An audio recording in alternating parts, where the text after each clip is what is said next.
रात का वक्त था जब अर्पित ने अपने नए फ्लैट का दरवाज़ा पहली बार खोला। बिल्डिंग पुरानी थी, थोड़ी सी सड़ी हुई स्मेल और खामोशी से भरी हुई। ब्रोकर ने कहा था सस्ता है, थोड़ा पुराना है लेकिन सेफ है। अर्पित को बस एक जगह चाहिए थी, शहर में नया जॉब, नई जिंदगी। फ्लैट 3rd फ्लोर पर था। सीढ़ियों से चढ़ते हुए उसे एक अजीब सी ठंडक महसूस हुई, जैसे हवा में कोई पुरानी कहानी लिपटी हो। नीचे ग्राउंड फ्लोर पर सिर्फ एक छोटा सा लॉबी था और उसके नीचे कुछ भी नहीं। बेसमेंट बंद था और ब्रोकर ने कहा था कि वहां जाना अलाउड नहीं है। पहली रात सब ठीक थी। अर्पित ने सामान सेट किया, थोड़ा म्यूजिक सुना और थककर सो गया। लेकिन रात के बीच में 3 बजे के करीब एक हल्की सी आवाज ने उसकी नींद तोड़ दी। सुन, कोई है, मैं नीचे फंस गई हूं। आवाज धीमी थी, लड़की की थी और बिल्कुल उसके कमरे के फ्लोर के नीचे से आ रही थी। अर्पित का दिल तेज धड़कने लगा। उसने ध्यान से सुना। कुछ सेकंड्स की खामोशी के बाद फिर वही आवाज, प्लीज मुझे बाहर निकालो, मैं नीचे हूं। अर्पित ने तुरंत लाइट ऑन की। उसने झुककर फ्लोर को देखा, जैसे आवाज किसी क्रैक से आ रही हो, लेकिन फ्लोर बिल्कुल साफ, सॉलिड और ठंडा था। कोई दरवाजा, कोई बेसमेंट एंट्री, कुछ भी नहीं। वो रात उसने डर के साथ जागी हुई आंखों से गुजारी। सुबह उसने बिल्डिंग के गार्ड से पूछा, यहाँ नीचे कोई बेसमेंट है क्या? गार्ड ने आंखें चुराकर सिर्फ इतना कहा, नहीं साहब, नीचे कुछ नहीं है, आप टेंशन मत लो। लेकिन गार्ड के चेहरे पर एक अजीब सा संकोच था। अगली रात फिर 3 बजे। इस बार आवाज थोड़ी तेज थी। सुन रहे हो ना? मैं यहीं हूं, नीचे, इतनी ठंड है। अर्पित का गला सूख गया। उसने हिम्मत जोड़कर बोला, कौन हो तुम? कहां हो तुम?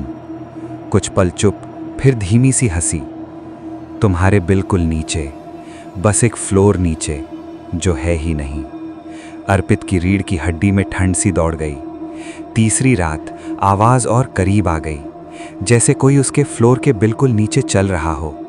थक थक थक। दरवाजा खोलो, मैं बाहर आना चाहती हूं।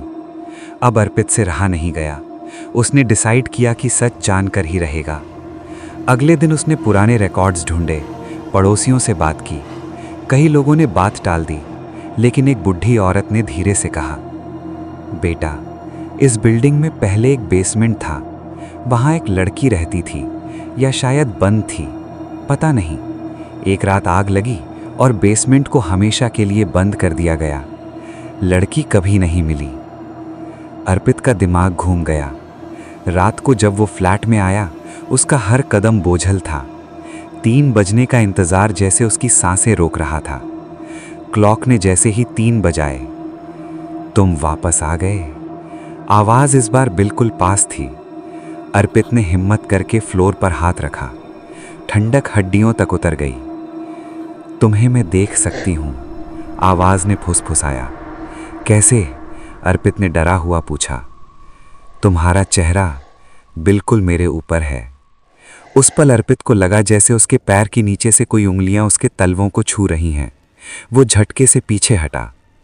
फ्लोर पर एक हल्का सा गीला निशान बन गया, जैसे किसी ने नीचे से हाथ मारा हो। अगली रात अर्पित ने फैसला कर लिया। उसने टूल्स लिए और फ्लोर के कोने को तोड़ने लगा। कंक्रीट टूटने लगा। नीचे अंधेरा था, बहुत गहरा अंधेरा। और फिर एक ठंडी हवा का झोंका उठा। नीचे से हल्की सी रोशनी झिलमिलाई और उसने देखा एक पुराना सड़ा हुआ कमरा, जिसमें दीवारों पर जले के निशान थे, और बीच में एक लड़की। उसका चेहरा सफ़ेद, आंखें काली और हाथ उसकी तरफ बढ़े हुए। तुम आ गए, उसने धीरे से कहा। अर्पित पीछे हटना चाहता था, लेकिन उसके पैर जम गए। अब मैं अकेली नहीं रहूंगी। उसके हाथ लंबे होते गए, सीधा अर्पित के पैर पकड़ लिए। अर्पित चीखा, लेकिन आवाज बाहर नहीं निकली। अगली सुबह फ्लैट का दरवाज़ा खुला था। पुलिस अंदर गई। रूम खाली था। फ्लोर में एक बड़ा सा गड्ढा बना हुआ था, लेकिन नीचे सिर्फ अंधेरा। कोई बॉडी नहीं, कोई अर्पित नहीं, सिर्फ एक हल्की सी आवाज, बहुत धीमी, मैं अब ऊपर आ गई हूं।